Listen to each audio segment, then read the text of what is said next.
listen now, okay? Right now I'm laughing because Chelsea was playing against Fulham just right? And so I had promised my people that if Chelsea loses against Fulham, I was going to go live 24 hours on YouTube.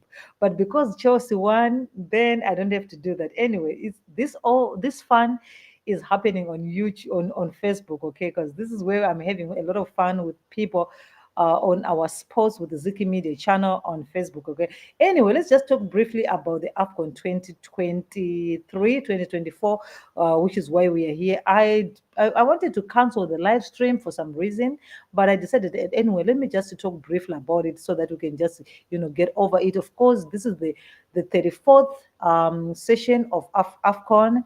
And we have 24 teams, the six groups of four teams each. Okay, six stadiums. That is in the host country is Ivory Coast. Okay, so the first game that we're going to be seeing, of course, is Ivory Coast versus Guinea-Bissau. And I was asking people, which team do you think is going to win? Guinea-Bissau versus Ivory Coast. Anyway, now when we want to look at the statistics, of course, Ivory Coast looks, statistically is the best team, okay, in terms of, the winnings, in terms of the competition that they've been together. I'll have to tell you this, like, since 2008 up until today, Ivory Coast and Guinea-Bissau, they met 8 times, and that 8 times Ivory Coast won 5 times. They both drew 2 times, and Guinea-Bissau they won once.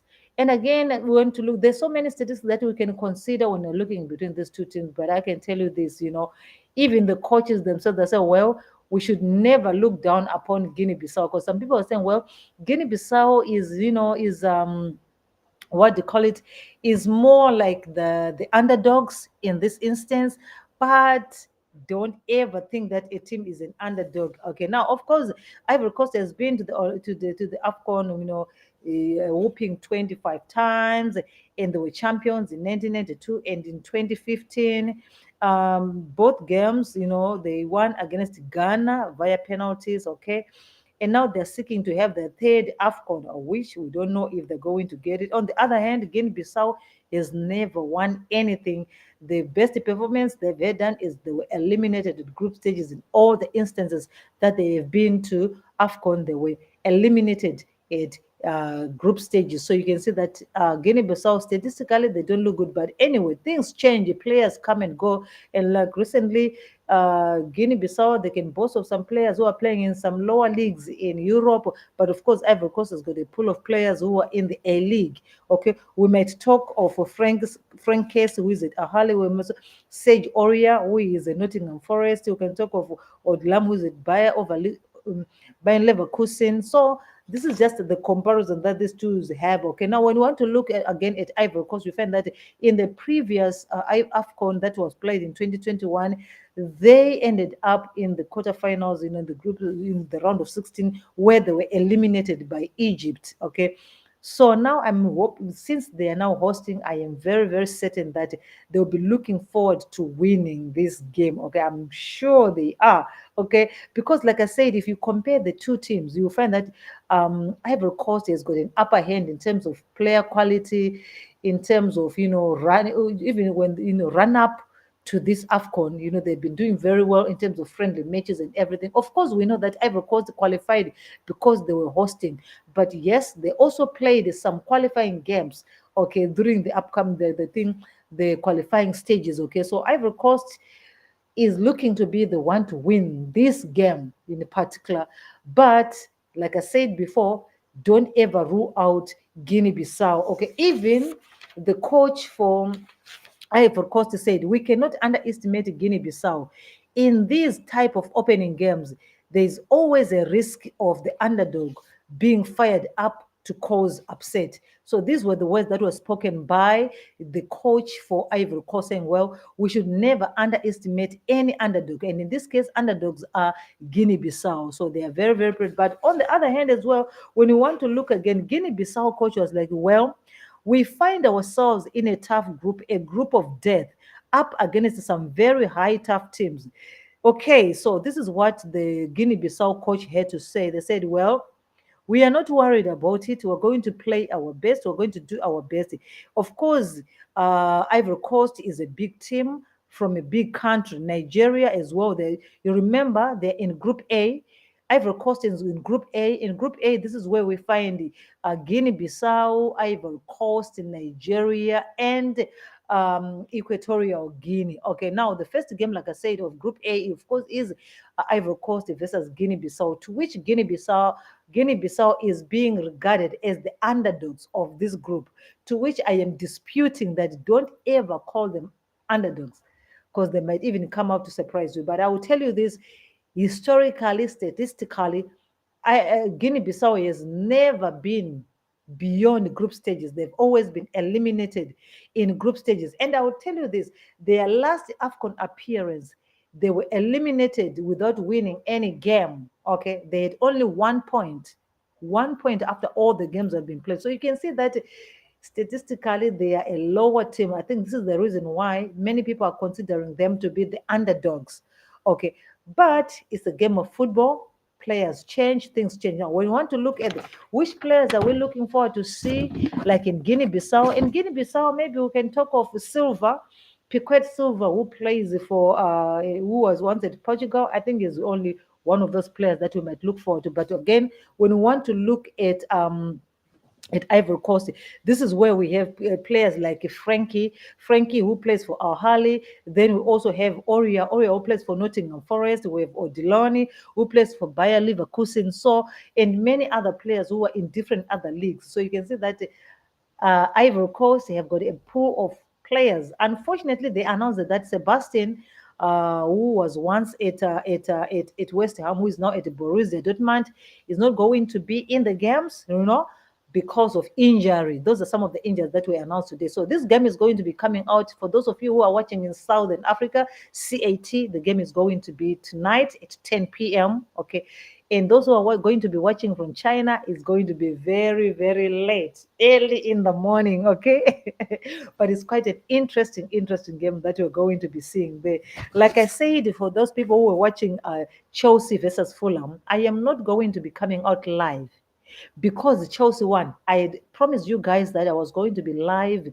When if Chelsea loses against Fulham, I had promised you guys that I was going to be live. But unfortunately for you, Chelsea really, they won. So there's no need for me to be live 24 hours, okay, because of that. So this is all I have for you guys. I was supposed to have a guest, to be talking about football with, but unfortunately they sent me a message and say that they couldn't come, they couldn't be on live stream because of some eventualities, something that happened. So they just couldn't be at the live stream. So this is the reason why I just had to be live by myself, because I had promised that I was going to be live. So I had no choice but to be, by myself. But next time I will try to make sure that we have a guest coming to join us, okay?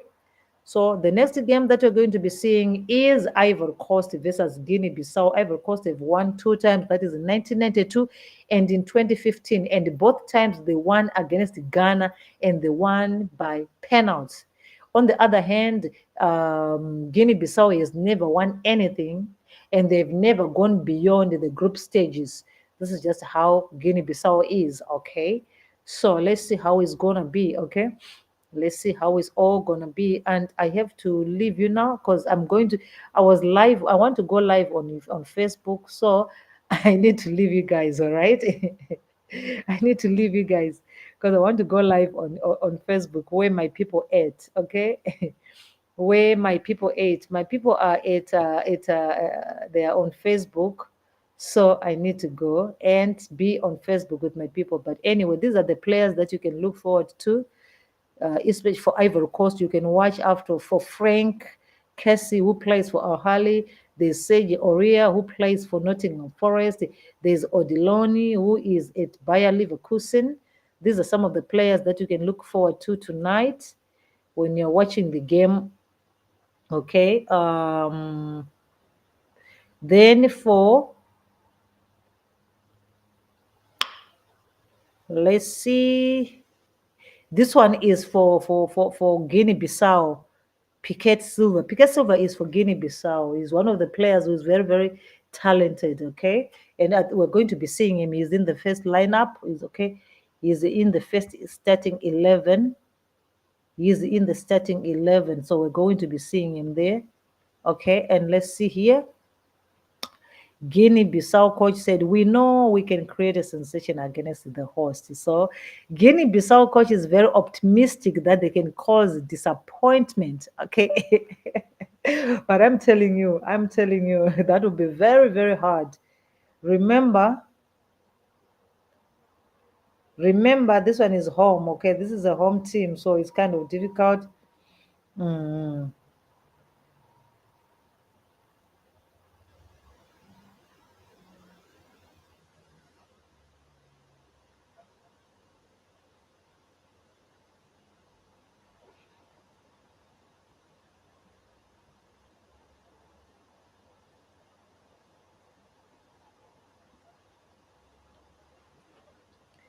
Okay, so let's see again some other teams that we're going to be having. I think I've already given you all the statistics and all the information that you might need to know, and I've also shared all these things from on Facebook as well. On our Facebook page, I've shared with you.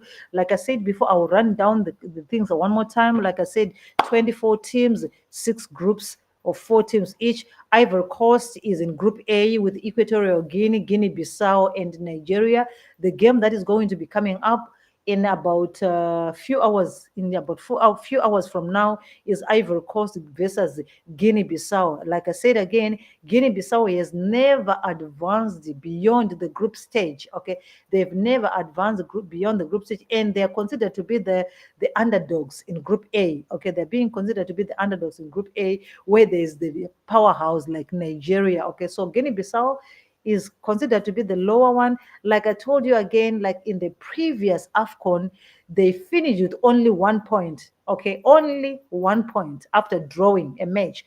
Only 1 point. So this is the reason why a lot of people are saying, well, they're going to be putting their money on Ivory Coast, that the Ivory Coast is going to win against against Guinea-Bissau. I feel really sorry about that. Okay, it's really, really sad. Anyway, so Ivory Coast is the bigger team here. You can see, we can talk of their players, we can talk of how they win and everything else that we can mention about them. And I was telling you about what the coaches said. Well, it so seemed that Guinea-Bissau coach is a little bit more optimistic about this upcoming game, saying, well, we find ourselves in a tough group, a group of death, up against some very tough teams. The Ivorians play at a high level with the players in top leagues in Europe. It's a big team from a big country. Nigeria are a strong team too. So these were the words of the Guinea-Bissau coach. He's acknowledging that they're in a very difficult group, but also very optimistic that they're going to do their best. On the other hand, Ivory Coast coach was like saying, well, we are we are a good team, but we should never look down upon any underdog, because underdogs, they've got a tendency of giving disappointments to those who are looking to be the big teams of. Okay, so this is all I have for you guys. And if you want to follow us again, you can find us on Facebook, where we are always on Facebook. We share everything football, everything football. Right now, I was talking about Chelsea versus Fulham, the game that just finished when Chelsea won. I was talking about that. So all those things, you can find them on Ziki Media on Facebook, or Sports or Ziki Media on Facebook. But here on YouTube is all about AFCON until it's finished. All right. So I need to leave you right now. I'm going to be back again after the game, when we're looking at how the game would have played. And the game is going to be coming up right now. Let me know, which team do you think is going to win, Ivory Coast or Guinea-Bissau? Which team do you think is going to win? For myself, from day one, even before the game started, I had always, said Ivory Coast was going to win, in the sense that they really, it's the host country. Imagine the host country losing the first game, or maybe ending up being eliminated at group stages. That would be very, very disappointing for them. So this is the reason why I think they are going to do their best. They are going to do their best to win this one, because I mean, they're at home. They are at home. Imagine the last time that they won, it was in 2015. So they have been under drought for a long time, and they're looking forward to win. So this is all I have for you guys. And until I come back again, please take care, and I'll be back after the game of Guinea-Bissau versus Ivory Coast. Until then, take care.